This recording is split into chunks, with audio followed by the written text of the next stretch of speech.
True story, mid-sized company. They built a DMZ back in the early 2000s, and over the next 15 years, that DMZ grew.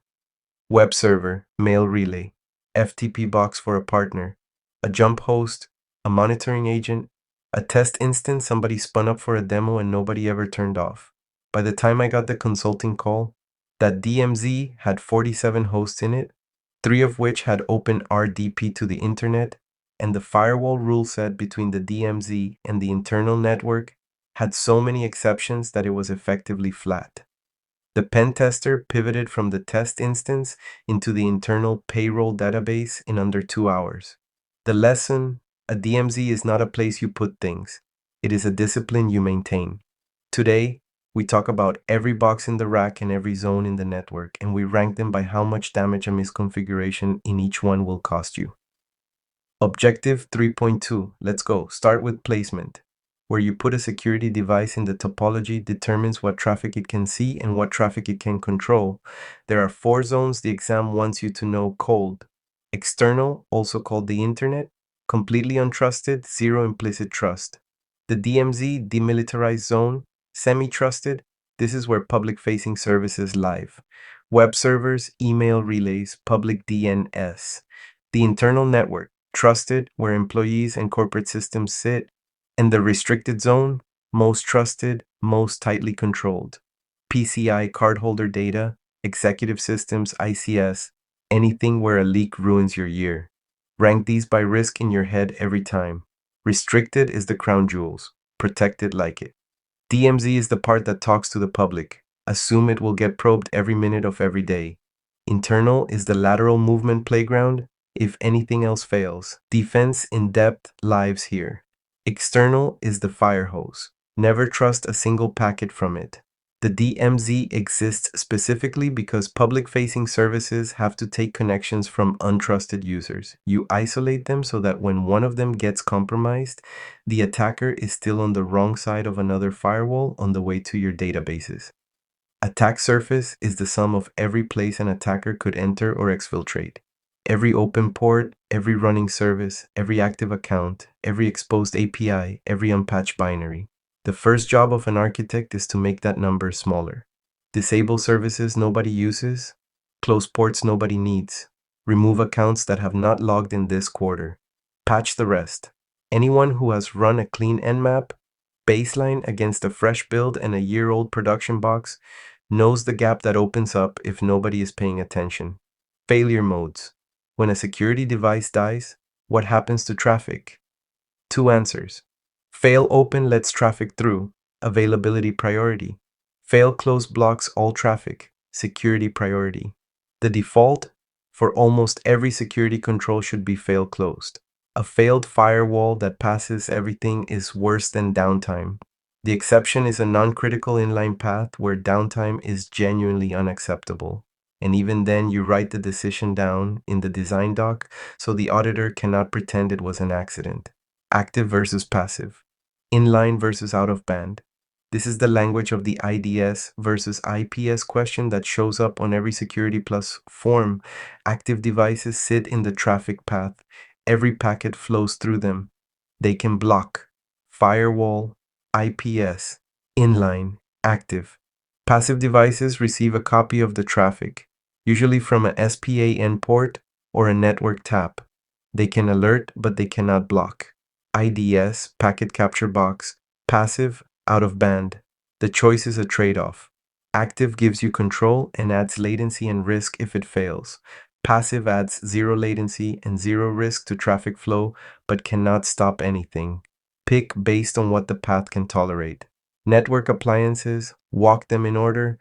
Jump server, also called a bastion host or sometimes a privileged access workstation. This is the single hardened entry point for administrators into a sensitive segment. The admin SSHs or RDPs to the jump server first, authenticates strongly, and from there reaches the internal systems. Every session is logged. Every command is auditable. If you allow administrators to SSH directly into production from their laptops, you have given up most of your audit trail. The jump server replaces sprawl with one well-instrumented choke point. Proxy server, Two flavors. A forward proxy sits between your users and the internet. The user's browser is configured to send web traffic through the proxy, which can filter content, block malware, anonymize, log activity. A reverse proxy sits in front of your servers. Inbound traffic from the internet hits the reverse proxy first. The proxy load balances, terminates SSL, runs WAF rules, and forwards to the right backend.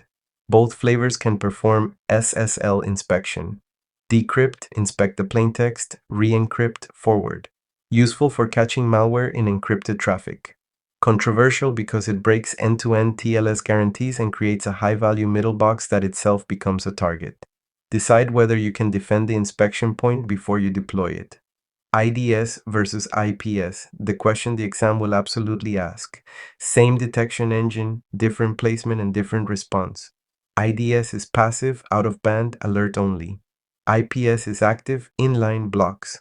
IDS risk, if misconfigured, is false negatives. It does not see something. IPS risk, if misconfigured, is false positives. It blocks legitimate traffic and your phone rings at 3 a.m. Both have host and network variants. NIDS and NIPS monitor network traffic at a choke point. HIDS and HIPS monitor a single endpoint. Process execution, file changes, syscalls.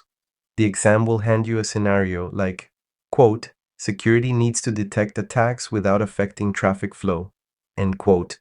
And the answer is IDS. Switch the requirement to, quote, must actively block, end quote.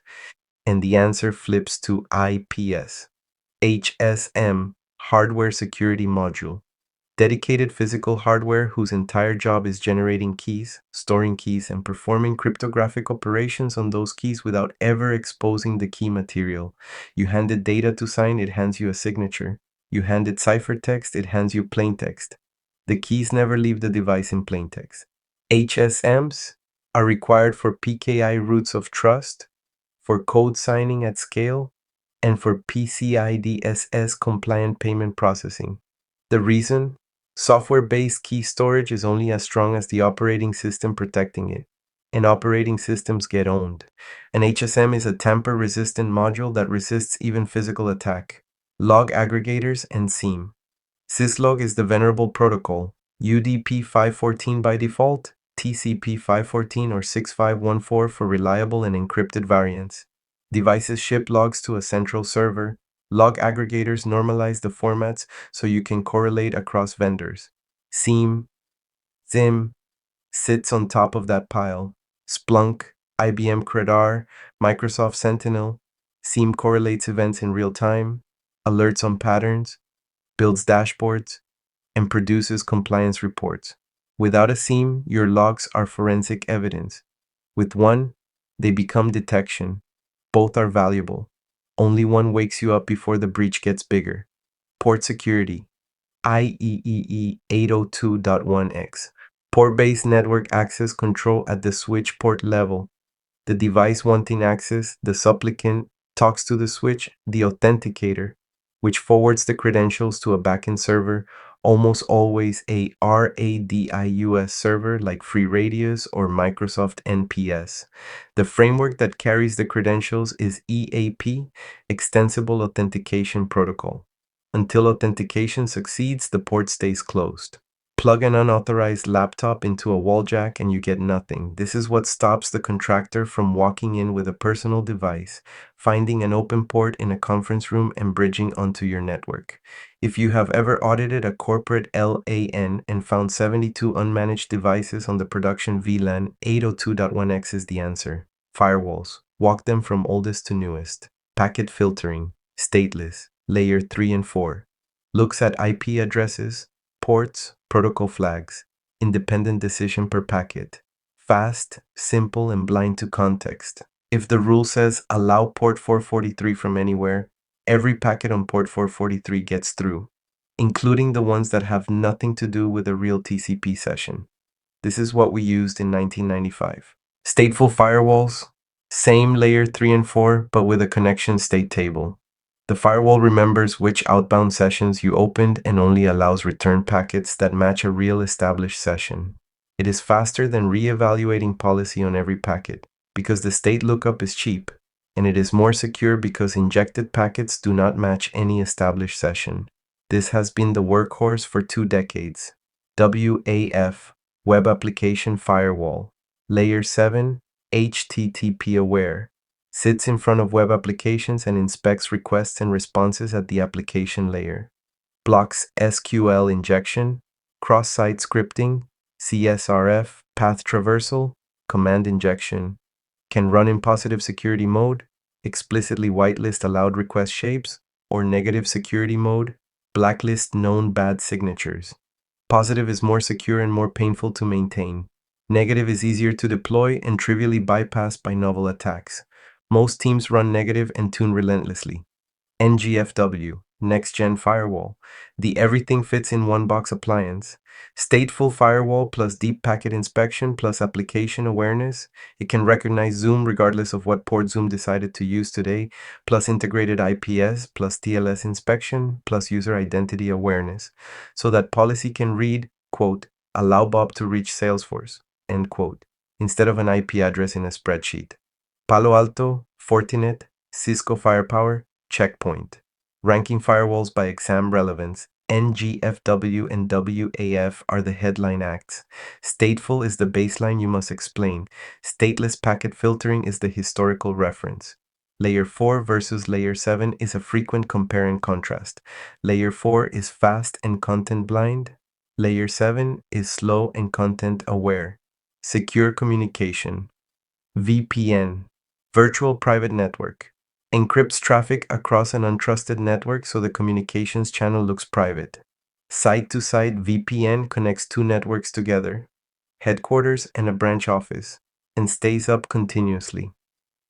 Remote access, VPN connects an individual user to the corporate network on demand.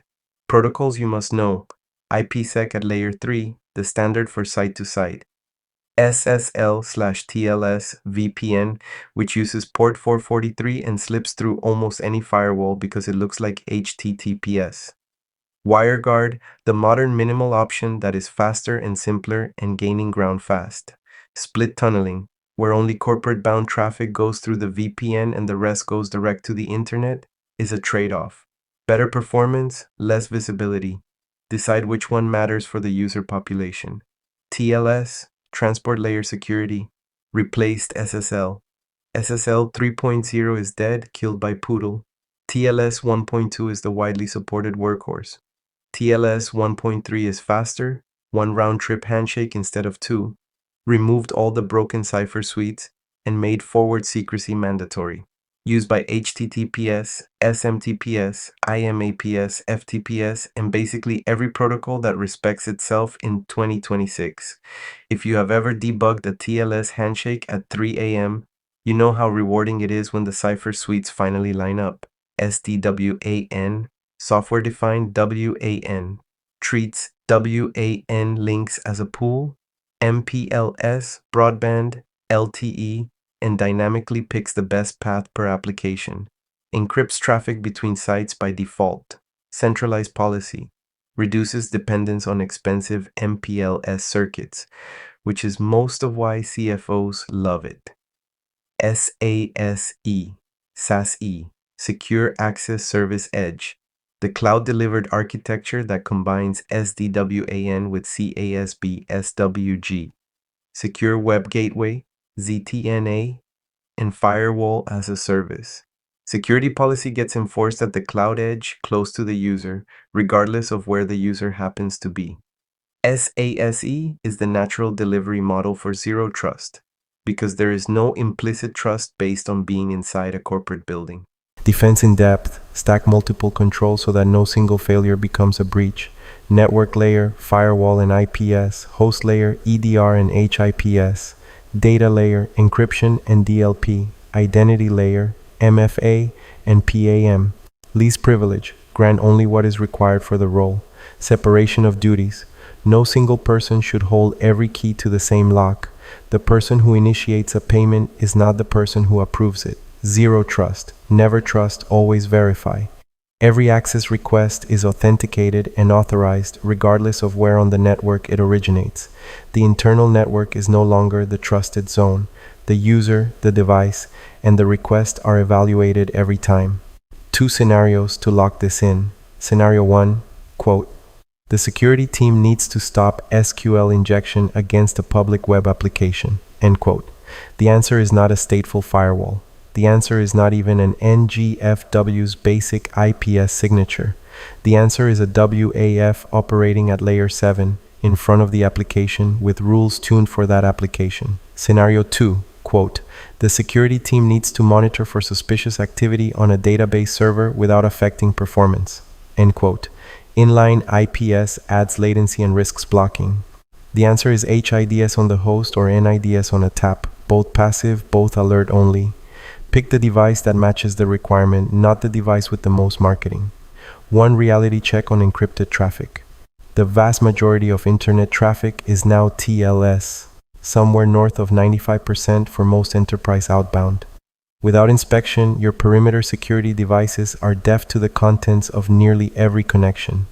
TLS inspection on the NGFW or the proxy is how you regain visibility, and it is how you catch malware that exfiltrates over HTTPS.